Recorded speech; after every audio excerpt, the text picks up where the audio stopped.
Guys, what are we going to do about the latest Aaron Rodgers situation? Which, Waz, I know you've been trying to stay away from RFK Jr.'s political career so far. There's only so much you can consume without, I'm sure, going absolutely insane. But we find out that Aaron Rodgers is on his short list of running mates as an independent presidential ticket for this coming November's election. It's either him or Jesse Ventura. I wish that was a bit, but I'm pretty sure it's not. So, look, I can't be naive about this stuff. It's not. We're not in an age anymore where you have presidential candidates who are potentially presidential. But Waz, what the fuck? Like, what do we do? It's funny. Like on the surface of it, it makes absolutely no sense because Aaron Rodgers is still a viable NFL quarterback, which is one of the most prestigious things you could do in sports in our country. And on the flip side, there's RFK's independent campaign, which has absolutely no chance of doing anything, like nothing. But he can't nadir this thing? Aaron Rodgers likes attention, and he would get attention from this. Sure He's does, an attention whore. Yeah. Okay, and so that's where I could see it, like feeding his ego. He loves being in front of a microphone. Yeah. So this actually does serve a lot of Aaron Rodgers' vanities. So it makes sense that he would do something this completely stupid. Is RFK like basically Connor Roy? Kind of. Yeah, kind of. Kind of, yeah. Because like just the idea of like, you know what? I want you on my presidential ticket. Like, what about Aaron Rodgers? Like, you would think that you try to run for president sincerely, right? Mm-hmm. You'd want to surround yourself with people who know what they're talking about. Oh, you don't watch the Pat McAfee show? I'm just saying, like, let's just assume Aaron Rodgers is brilliant, but he doesn't know shit about government. Like, you don't want another. He knows about the pandemic. He knows about. That's not going to help you run a country. Pandemic. I don't know. I don't know these days. This is the thing. I don't know these days. I don't like. The qualifications are out the window. We could do it. I'll say this. The only thing that's smart about it is that you do need media coverage. You do need to somehow get the word out about your freaking campaign for people to even be aware that you exist as a candidate. And Aaron Rodgers is a very famous person, and he would get them free media coverage. Then what? Jesse Ventura a candidate then? 1984? Well, because he's the experience option. Oh, I got it. You know what I'm saying? So he's Wayne. Yeah. He's the yin and the yang. He, unfortunately, the late, great Carl Weathers passed, and Arnold is not born in this country, so he can't be president. So Jesse Ventura is next up on the Predator call sheet. So that's why that's where RFK is going. Yeah. And then if he can't do it, then is Bill Duke still alive? Bill Duke's still alive, man. I don't know if that's true. May says the Predator. That's the next on the call sheet. I'd vote for the Predator too. I thought Amin was calling Bill Duke the Predator, like making fun of his looks. What's RFK Jr.'s platform? Well, we know he's obviously anti whatchamacallit, vax. Yeah. Oh, let's say. And I thought he was anti-war, but then he went with he's on the whole Israel should be bombing the hell out of whoever they want, whenever they want. I admire you, Waz, for actually knowing what this dude's politics I watched one interview. I did. I watched one, and it just I'm like, why does this guy get any attention? It's just his name. Literally. Yep. It's just there's a Kennedy at the end. If his name was RFJ right. Jr., like, we can give a shit. Yeah. Like, this isn't a Ross Perot or Nader or, these guys, had legitimate sort of gripes with the quote-unquote, the political duopoly. The status quo. Yeah. That's not RFK, dude, at all. How much do we think Cheryl David swings this? in Is terms she of married getting. to him? Yeah. Yeah, son. Why does nobody know? Is this a Two Americas thing? Neither of you Yeah, do I this. had no idea, dude. Like, this is literally the How upset are first you? time I'm hearing of this. Amin looks like he just found out Carl Weathers died. Like, this is. I love Cheryl, man. You know what's so funny? People are always more disappointed when they find out women are kooks. It's almost like we expect more of women, Yes. right? Like, Yes. They're supposed to be the level-headed ones when it comes to this stuff, right? Like Adam Sandler and Vince Vaughn being like sicko right wingers in their personal lives doesn't really do anything for me or surprise me. Right. But Cheryl Hines being a crank, that legitimately shocks me. Was another version of this is I don't mind when white people talk black, when white dudes talk black. I'm like, oh, that's just white Mike, man. He's just him being him. But when a white girl talks black, it is so goddamn annoying to me. I saw this video of this girl. Now, what do you mean talk black? I don't understand. So I saw this video of this girl who I believe is from Toronto based on the way she was talking. Oh, yes. Yeah. Yes. I saw that this morning too. And it enraged me in a way that if she was a white dude, I would just be like, that's just... It's fine. Yeah. Yeah, so I don't know why, man. It's one of those weird sexism things where we just expect women to be better.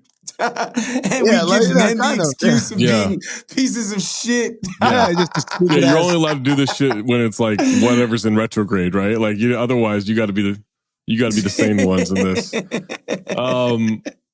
So do we know who Trump's picking as the running mate? Is it Nikki Haley or is it? No, Nikki Haley. It ain't gonna be Nikki after what she said. Yeah.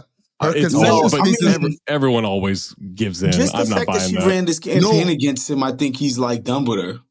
I think she might have had a chance, but that concession speech was blah, blah, blah. She's not coming back from that one. Her concession speech was basically like, yo, just because I'm Republican don't mean I'm voting for this motherfucker. That's basically what she said. Fast forward 5 months and she's going to be supporting him. No. Yeah, she might be, but he's not going to, he doesn't forgive in that way. Like, that's true. I heard it's Marco Rubio, JD Vance, and the lady that they had do the I didn't hear. I think it's Politico or Axios or one of them, insider type of shits. Like basically, like Politico and Axios have a bunch of Adam Schefter, Woj types media reporters. And their whole thing is that it's Rubio, JD Vance, and the chick that did the State of the Union rebuttal.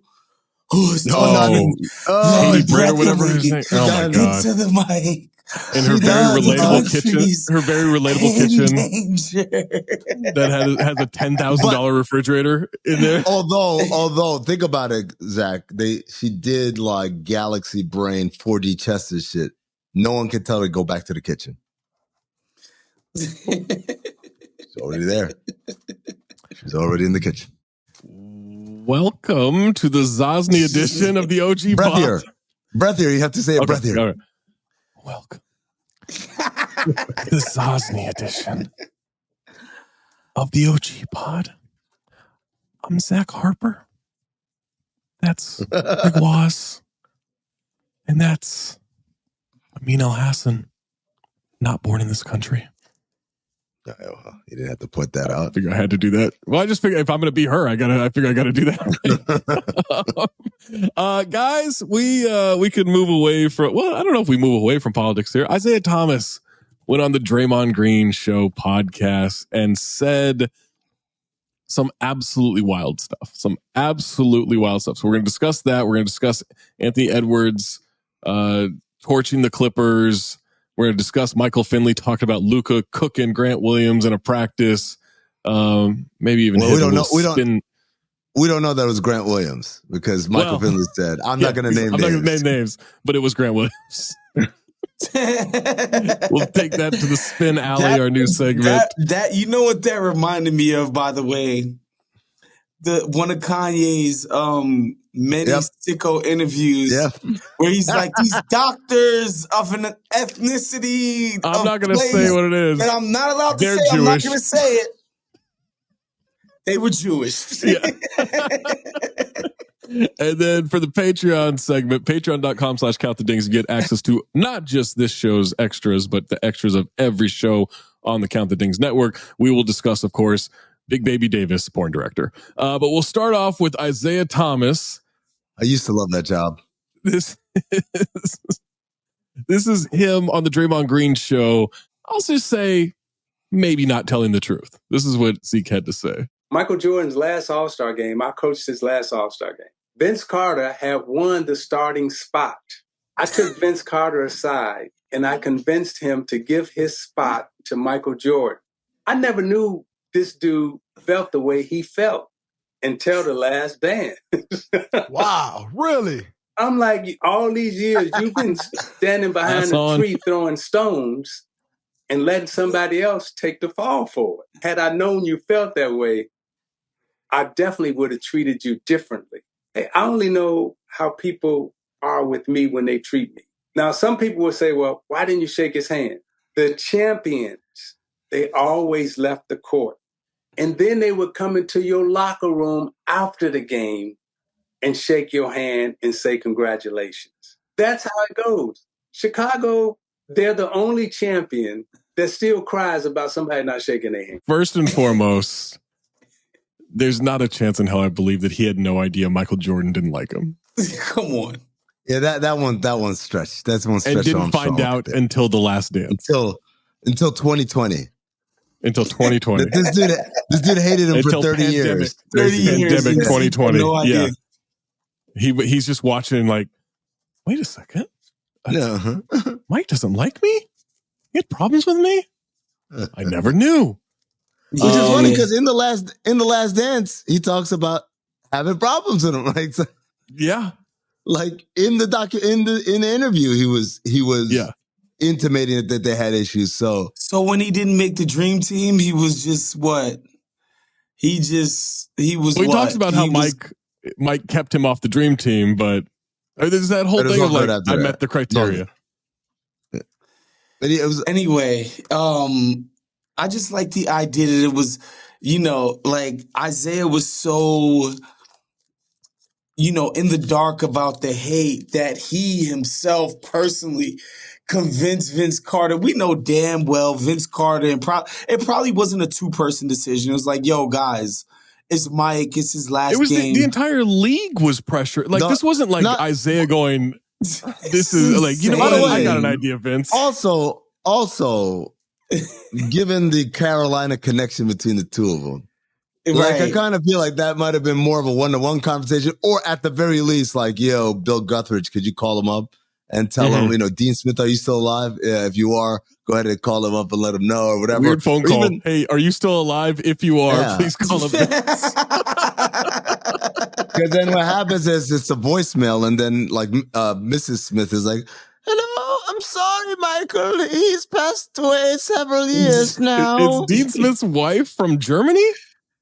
No, she's just very old. Oh, that's an old voice. Okay. Yes. Do you think people from Germany talk like this, Zachary? She's from Austria, Zach.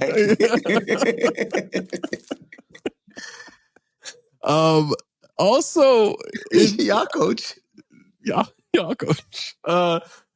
Draymond's. Yeah.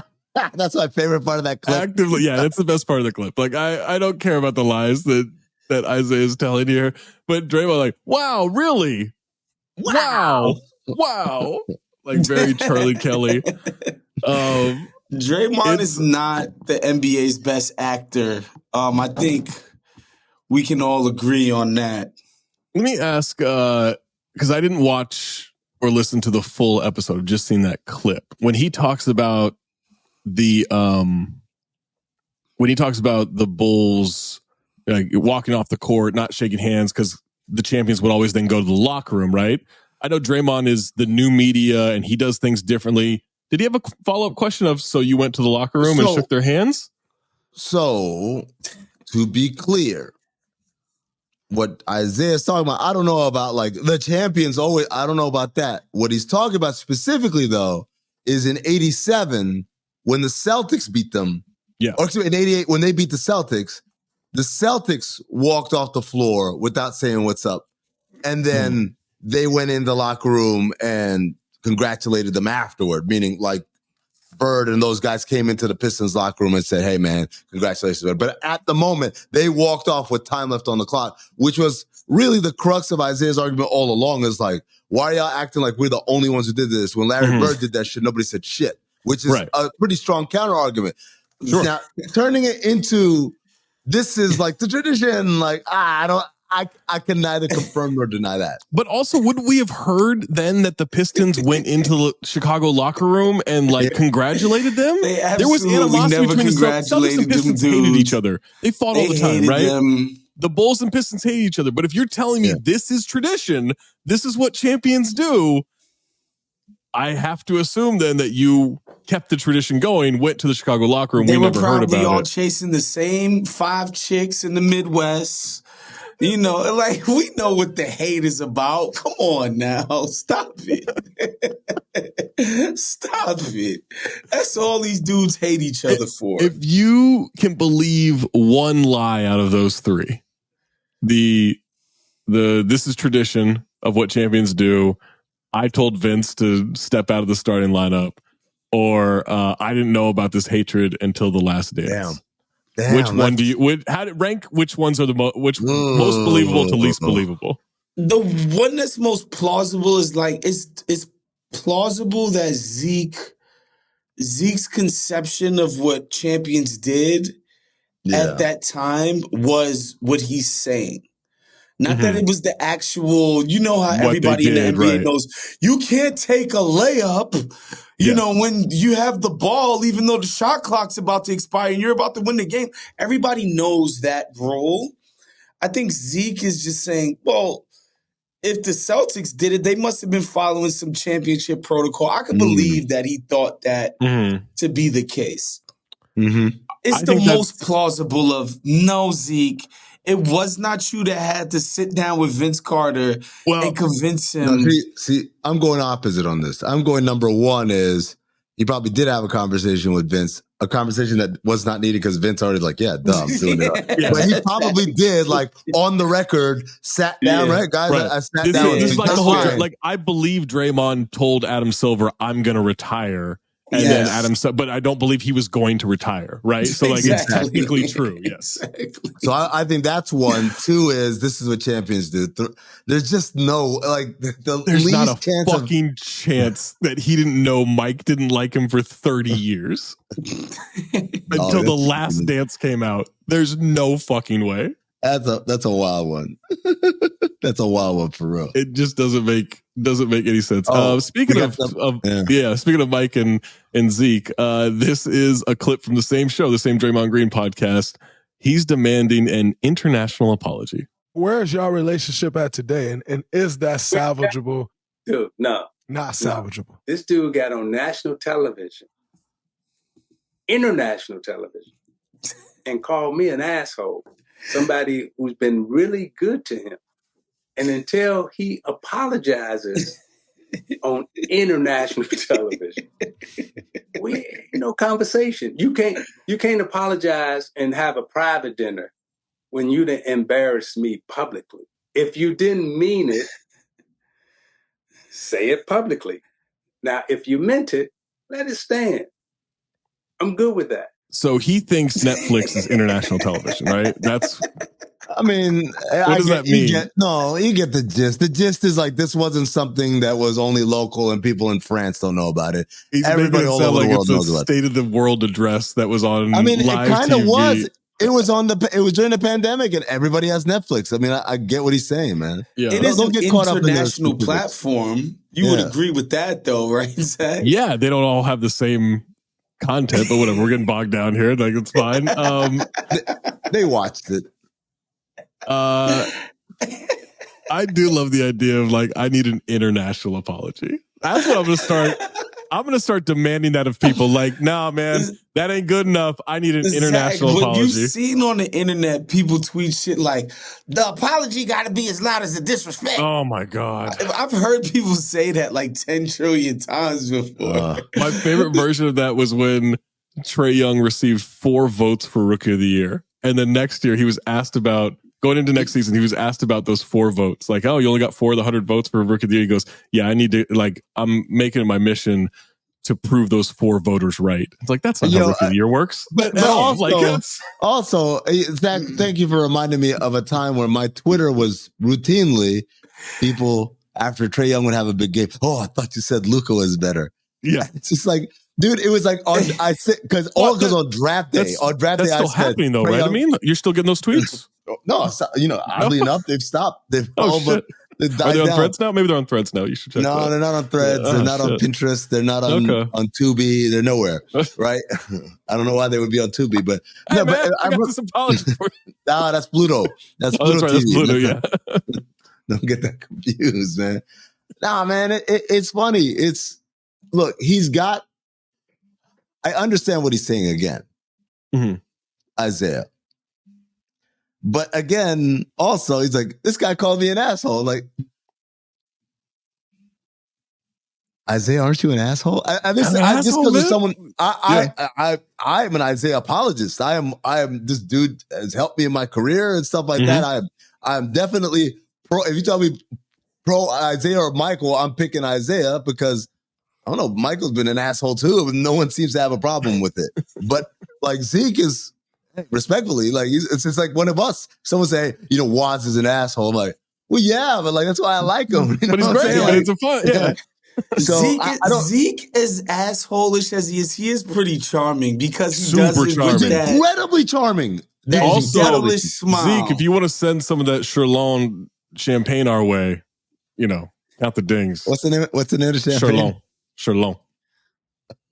I said it on the air for him, and he was like, great pronunciation. I'm like, I know, man. Was that what, 11th grade French? What was that, Zach? Well, I was honors French from freshman year through senior year of high school. Yeah. Honors. Shout out to Madame Posar. Oh, yeah. Yeah. What a coincidence. You're a Posar as well. That must be related. She was a tough Romanian lady. Oh, my God. What? She was so scary. So crazy. Teaching French? Yeah. Yeah, she knew like 10 languages. Okay. Shout out to Madame Posar. Secondhand French is what you learn. Pretty much, yeah. This is, I don't like Zeke running away from being an asshole. You are an asshole, but he's charming. You kind of just let it go. This is a quote from Isiah. My earliest experience with champagne was having it poured over my head. It wasn't until after I retired from playing ball that I discovered I love drinking it. I love drinking. Hey, man, I love drinking it as well. Yeah. Can't say that during Ramadan, but hey, I had it. All-Star Weekend 2020. Shout out to Retired Players Association. All right. This is one more clip. Isiah saying never tasted champagne until he won a championship is what he's saying. That's pretty. No, he said never tasted it until after. Like all it was for him was just something they put over you. Oh, okay, got you. Yeah, it's supposed to be like a bar, basically. Yeah, they drink this too. Oh, I don't know. All I know from it, I just have it poured on me because I win so much. I thought it was just a shower. I didn't know. Isiah also said that the Warriors got bailed out by Kevin Durant. Okay, yeah, this is where I draw the line. This is it. Now he's gone too far. Let me make a bold statement here. Yes, sir. And I hope this don't upset you. Before Kevin Durant arrived in Golden State, y'all were on the verge of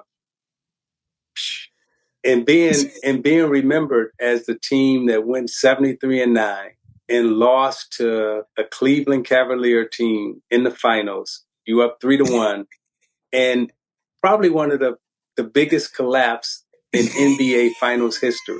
Kevin Durant comes that summer and really saves y'all basketball legacy. You win 2 championships after that. The Golden State Warriors dynasty that you're going to go into the Hall of Fame on and everything Look at Draymond's face. It is cemented because if Durant don't come that summer and you guys are remembered as the 73-9 team, all of your legacies tactical redundancy are different. Yo, this guy Draymond wanted to Choke the like. Yeah. This guy Zeke is insane, dude. I love you guys are on the verge of a decline. It's like they went 73-9 and were way away. I think they were going to be all right. Oh my God. I just love it's just the typical old dude barbershop hate and venom. It's just good old hate. He knows what he's saying is like probably not true, but he's like, while I got Draymond on the phone, let me just wind his ass up. Wind his ass up. Let me He's a little bit more saltier. By the way, and that's why Jordan hated his ass. Who do they play? Who do they demonstrated why people hated his ass? Who do they play tonight? I got to see who Draymond's going to choke. That's also, by the way, that's also the Isiah power move, right? Mm-hmm. Of like, thanks for having me on your podcast, but you know what, little nigga, y'all wouldn't be shit with that. That's him like reaffirming, hey, like you guys had to bring that guy in to win multiples. We did it on our own, uphill both ways, no shoes, in the snow, all that. Right. All right, let's move on. I want to go to this Michael Finley quote about someone in practice that Luca Doncic was cooking one day. So this is courtesy of 105.3 The Fan. He said, quote, "One day in practice, a player on our team, I won't call his name out, but it was Grant Williams. He decided he wanted to get under Luka's skin. He felt that Luka didn't come that day ready to practice. So to make a long story short, they had a scrimmage going and he's talking trash to Luka up and down the court. So finally Luka says, okay. And I'll tell you, Luka went on a 26-6 run by himself. You can ask anybody. I'm not exaggerating. It was like a 26-6 run by himself. He showed everything, the threes, the post up, the floaters, everything by himself." Am I going to go out on a limb here and say he kind of made Luka into the bad guy of the story? Yeah. Because Grant Williams is like, hey, man, this dude just floating around bullshitting in practice. Mm-hmm. So Luka responds like, oh, you want me to practice hard? Okay, I'll practice hard. And then busts his ass also by being a complete ball hog. Like everything about this is like. So it was a game. So it was a game scenario. Him just having the ball. Much, yeah, pretty much. Here's the thing about Grant Williams. Like, I don't want to make it seem like I'm like, yeah, Grant Williams did the right thing. Like, I know he meant well, but also you gotta you're the new guy, and it's not like you came with a championship ring. So right. we interviewed Rajon Rondo today on Levitard, and Rondo, we were talking about like who are the biggest shit talkers on that team. Yeah. And one of his top five was James Posey. Because he's like, James Posey came in with the ring from Miami and was like just talking shit the fuck up, y'all. Y'all don't know shit about this. But he could do that because he had the ring. He's like, you guys don't know shit about winning a championship. So it's like, if Grant Williams had a ring, I think he could be that kind of adjutant, confrontational guy in practice to bring up the energy. But you just some dude who got worked in the finals by the Warriors to the point where your coach wouldn't even play you, and then got worked in the playoffs against the Heat to the point where your coach wouldn't even play you.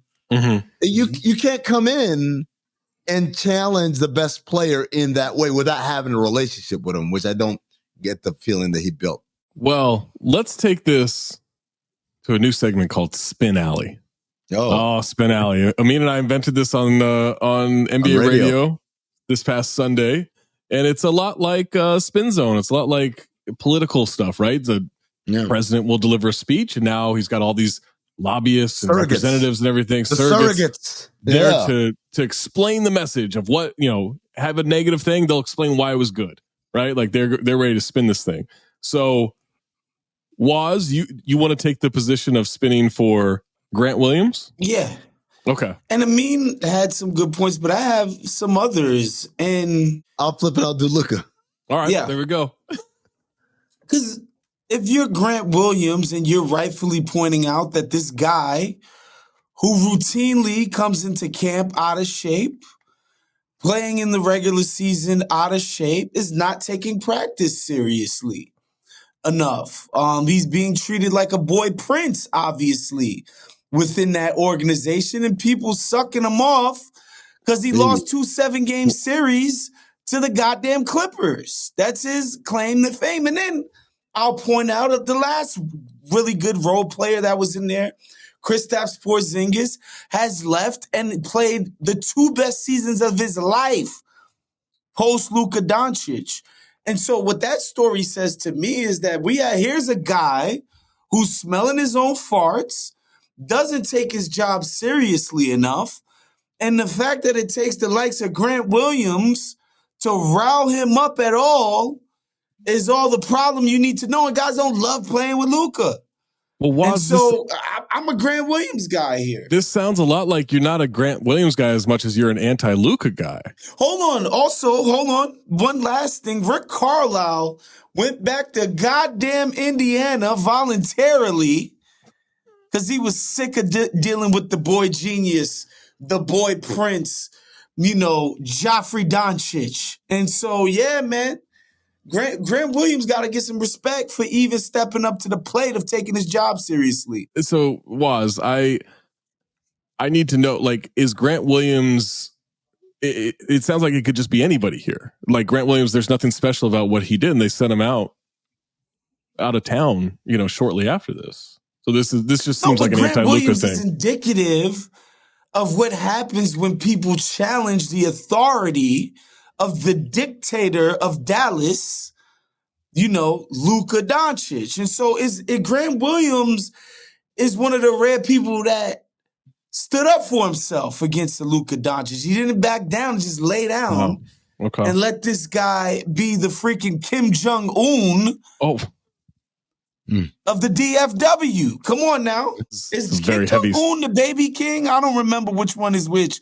I always get the names fucked up. Sorry, y'all. Korea, though. Korean politics aside, Luka Doncic can't stand for this. So, okay, hold on. Just give me a second. I have to Google Grant Williams. Or looking for him. Who is Tennessee he again? University. Oh, there you go. He killed at the Chicago pre-draft combine in 2019. Don't act like you forgot about that. 22nd overall pick. Okay, I'm looking for all rookie. No. Rookie of the year. No. All-star. No. All NBA. No. MVP running? No. Also MVP. No. That has been also. Okay. So, all right. I feel pretty comfortable saying this. Who the fuck is this guy? Who is he to call out the future of the NBA, Luka Doncic? Guess what? I have some rebuttals to what Mr. Lambre said. Yeah. Kristaps Porzingis went and had the best years of his career. You know why? Because Luka taught him who he was. This dude was walking around thinking he was an all-NBA, like big-time superstar. But with Luka Doncic, he realized, I just need to be like a butler to some actual great players because I've seen what greatness is, and I can't process it anymore. Rick Carlisle, he was soft. He couldn't handle it. Rick Carlisle's a dictator. Ask Rajon Rondo, ask Jason Kidd, ask every great point guard that played for Rick Carlisle. This guy was a dictator. You know what? Who broke his reign of terror? That's right, Luka Doncic. You're welcome. This guy has done nothing but put this franchise and, dare I say, the entire state of Texas on his back. He is one of the most popular players in the world. He's a winner, proven winner, overseas at Barcelona, overseas playing for Slovenia. And the only thing stopping him from being a winner here is bullshit-ass teammates like Grant Williams, who don't understand that, hey, when I got to carry everything, every single game, guess what? When I do practice, maybe I want to take a little easy. Maybe I need to rest reserves of my energy cells so I can carry your bum ass again tomorrow night. That's not what we did in the 90s with Michael Jordan. Just ask Zeke. What about the accusations regarding Luka that he's only gone as far as Trae Young's gone in the playoffs? Both have made a conference finals. Yeah.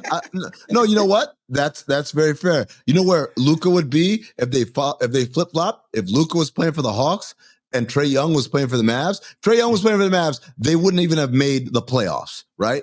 In the Western Conference. If Luka was playing for the Hawks, 3-time champ. Three-time champ. Drain the swamp. Drain the swamp out there. Wait. I don't know we're trading in these swamps. Wait, who's the swamp figures in Atlanta? I'm confused. No, the swamp is the Eastern Conference. The Eastern Conference where all this corruption and backhanded stuff. Real competition exists out west. in the East, it's just like, well, we want like Boston and I guess let's have Miami make it a little run every once in a while. But they're not really playing basketball out there. In the West, it's cutthroat. This guy was forged in the fires of the Western Conference. He dodge, duck, dive every 5 seconds from all these threats around him. Yeah. I mean, it sounds like you have proclaimed yourself the mayor of Heat Island. And yet it sounds like you're saying they got through the East due to corruption. Well, this is, after all, Spin Alley. I'm a surrogate for Luca Doncic. Tomorrow, my services might be called somewhere else, and then I'll have different arguments. That's fair. That is Spin Alley right here with the Luka Doncic, Grant Williams beef. We've got this clip from Anthony Edwards. The Wolves were down 22 last night in LA. Kawhi leaves after the first quarter, leaves the arena by halftime with a thoracic spasm, another fancy way of saying he had a back spasm. And the Wolves ended up winning by 18. Thoracic Antetokounmpo. This motherfucker has a podcast. Oh, man. Did you know that? Wait. Zach, what else do you have him doing with his spare time? Becoming a better basketball player? Thanalysis. This is one of the few. It's called Thanalysis. This is one of the few times. Oh, by the way, special guest Giannis this week. This is one of the few times.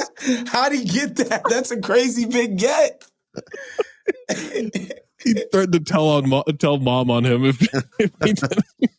This is one of the few times they're like, but normally people are like, shouldn't you be in the gym working? I'm like, these guys get downtime. They got to reset and everything. And this is the one of the few times I'm like, Thanasis, you should probably be in the gym. Like, you should not, like, all your free time should be in the gym. I think it's the opposite. I think all the people are like, this guy should be in the gym. Look at Thanasis like, that can't help you. You know what? Maybe the podcast I've hit my peak. I know myself. Yeah. Yeah, his game can't be helped by hard work and dedication. A 40-point turnaround in that game, and Ant talked afterwards about torching the Clippers is what he had to say. What a game this was. You exploded in that third quarter. What were you seeing out there? Just a bunch of mismatches. Yeah, pretty much. Care to elaborate? I mean, their best defender is Kawhi. Kawhi went down, and, they was just putting two on me and trying stuff. So, and I hit one shot, and I just got going. Edwards. Forces a turnover. Edwards drives. What I love about these highlights of when he's on a fast break, like a 2-on-1, he'll never give it up. He never hits the big man running or anything. He's like, layup. Edwards, the Georgia Bulldog. And it looked like they were staring 3 2 on him. Hit a jumper. He's right. A different story is Anthony Edwards with Denver. And he was feeling it. He had 37 in the game. Anthony Edwards. Sounded like his daddy. Edwards. Clutch. One.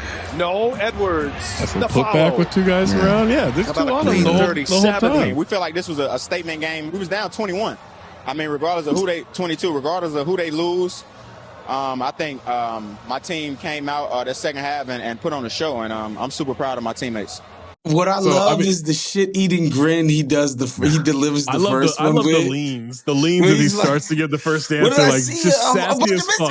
Yeah, it's all a bunch of mismatches. I don't know. By the way, this is followed by early on in the season. I think it was the first time they played him. And Ant was drawn. This was well documented by my guy John Krasinski that he was drawn with these guys saying these motherfuckers is old. Yeah, they old as shit. They can't do shit. They old as fuck.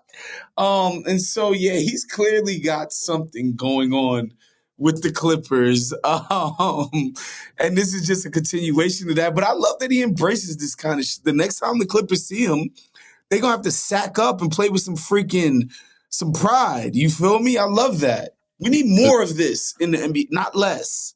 Yeah. No, I mean, I'm here for it, right? Like, he caught a lot of shit over talking about, like, it's the All-Star game. We're not going to go hard or whatever. But he does do all this in the regular season. My mind went to a completely different place when you say he caught a lot of shit for him. Like, that Instagram Live. Oh, well. We forgot about Instagram Live, the abortion. Oh, the abortion text. Yeah, that was good. She didn't get rid of it, did she? Who knows? I think he had the baby. He missed the game recently. So Anthony Edwards' girlfriend had a baby. Mm-hmm. Okay, so it's a different baby. His girlfriend, must be said, this is just deep reporting by me and my sources out in ATL, former Follies employee. Oh, nice. This is a fact. Counting? No, she was a performer. She was a performer. It's called talent. Talent. She was not accounting. She did not work in the HR department of Follies. No, she was talent. I had her with one of those green visors. Green visor, cranking that calculator. Yeah, that machine. They're skimming off of the till over there at the bartenders. You care about Follies, don't you? Yeah. It's management material. All right, we're going to head on over to the patreon.com/countthedings to discuss Big Baby Davis, porn director. All right, guys, Patreon exclusive portion of the Zosny OG pod. And we had a post from Glen Big Baby Davis, world champion, right? World champion, yes. Big Baby Davis. Yes, it was. He's a Ubuntu just like the rest of them. I mean, my God, nobody's ever gotten more mileage out of one championship, fellas. So Lord have mercy. It's him with two actresses. I'm not familiar with their work, honestly. They don't automatically bring a bell for me. Yeah, I'm guessing he's not in the Brazzers universe. Let's say you say Glen Big Baby Davis was not pulling top shelf talent for his exploits as a porn director. Like, nah. Now, we're taking some liberties by saying porn director. His quote, his caption was, that one time I used to shoot promos. Oh, no, pornos. No, it is pornos. What the fuck are you talking about? By the way, he says, I really used to like that job, which led me to ask what happened where he ceased to like the job. He was himself, most likely.